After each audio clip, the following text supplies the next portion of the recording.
Good afternoon, everyone. This is Anka Metcalf with TradeOutloud.com. Welcome to the market wrap up for today. It is Friday. It is April 21st, and it is 12:07 a.m. Eastern Time. So let's take a look at the market and see what has been going on this week and also what we can expect in the following week. We're going to start looking at all the major time frames for directional bias, and on the monthly chart points into sideways range that we have been for literally this month for the last 20 days.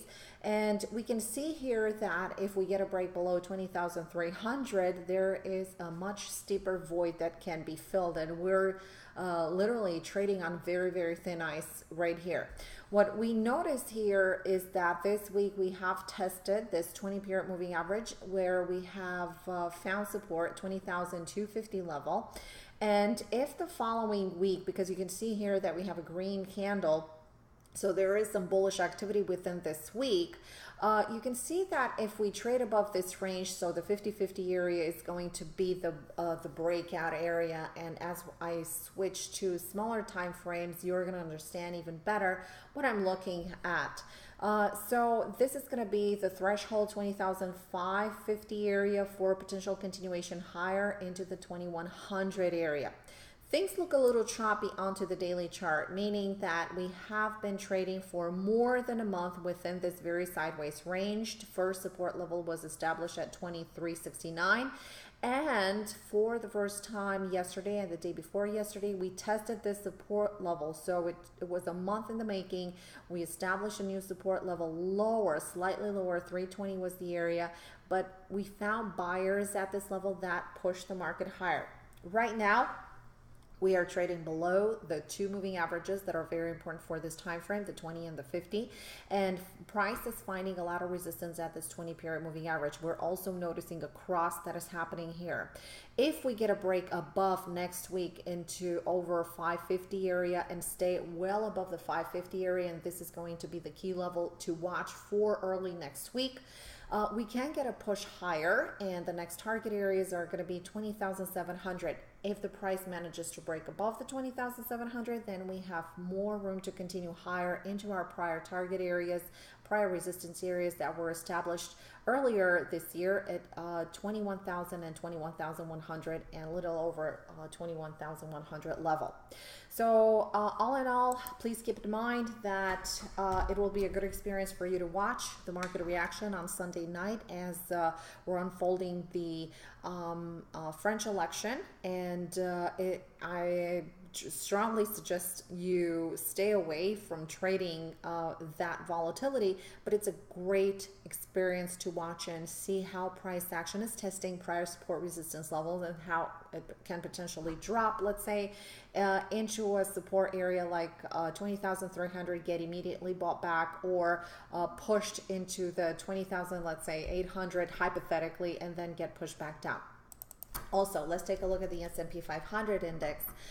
And the S&P 500 index, we're going to start with the monthly chart, taking an overall look. We're still trading within the prior month's range, which makes it very difficult for a continuation higher or lower.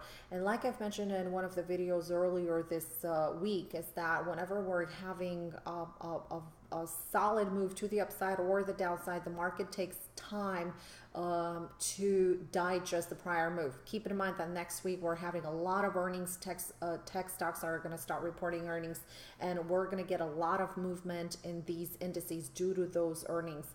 Some are going to happen before the market open, and some are going to happen after the market close.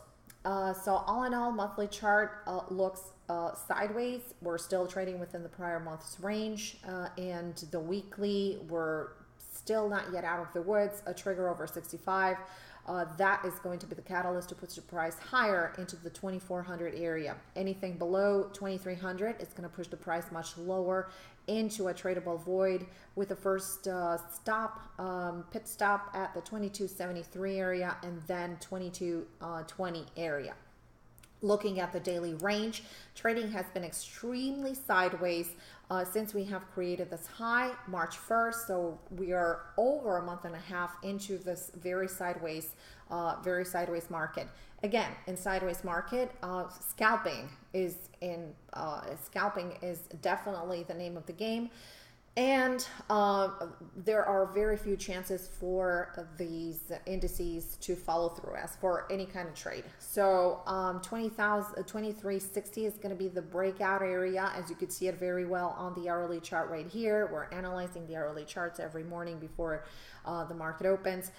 This is going to be, and this is somewhat in between NASDAQ and mini Dow. So the S&P 500 is moderately bullish, is trying to gain some strength right now, and 2355 is going to be the test area. Any break above over that 55, continuation into 60 is going to bring more buying pressure that can take the price all the way to 2373 area and back into the 2400 area.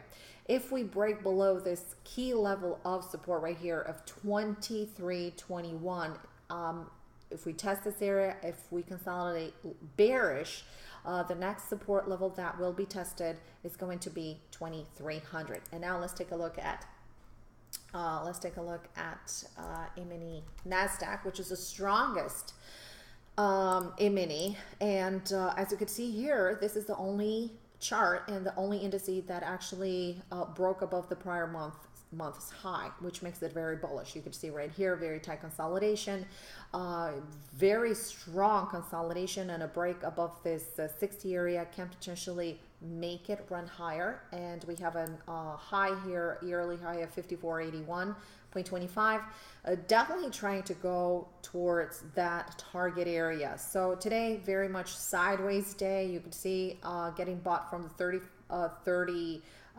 36 level all the way into the 43 level, and this is literally the range that will continue pretty much throughout the rest of the day, in my opinion. So right now, what we're looking at is the price topping off at the 54.50 area. If we should trade below 54.30 area, we could see a fill all the way into 5400 back again. Keep it in mind that this is a very strong support area. As of this morning, I was looking for a buy off the 5430 level, and that never happened. This is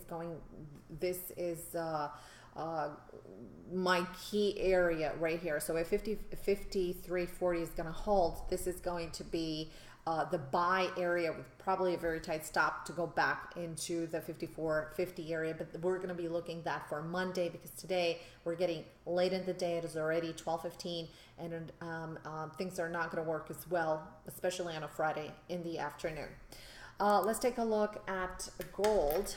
And gold has been triggering a daily buy. It's grinding a little higher, but at the same time, you can see here that it's very choppy and on an intraday level, so it doesn't have the good risk to reward ratio. So for that reason, I just skipped the trade entirely.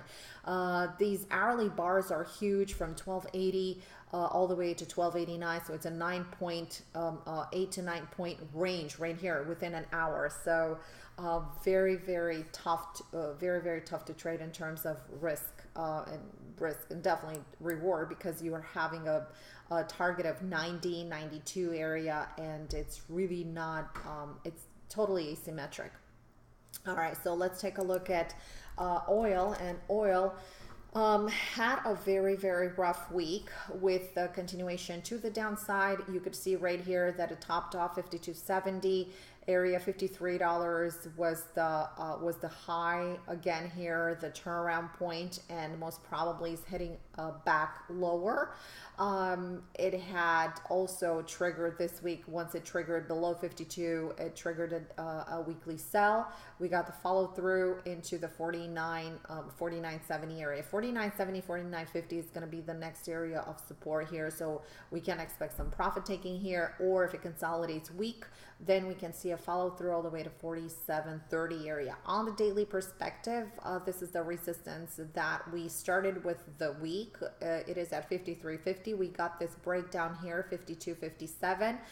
We had our first target as 51.75 and 50.70. We had the follow through, and this was a very strong support area this morning here at 50.50 level, because this 50.50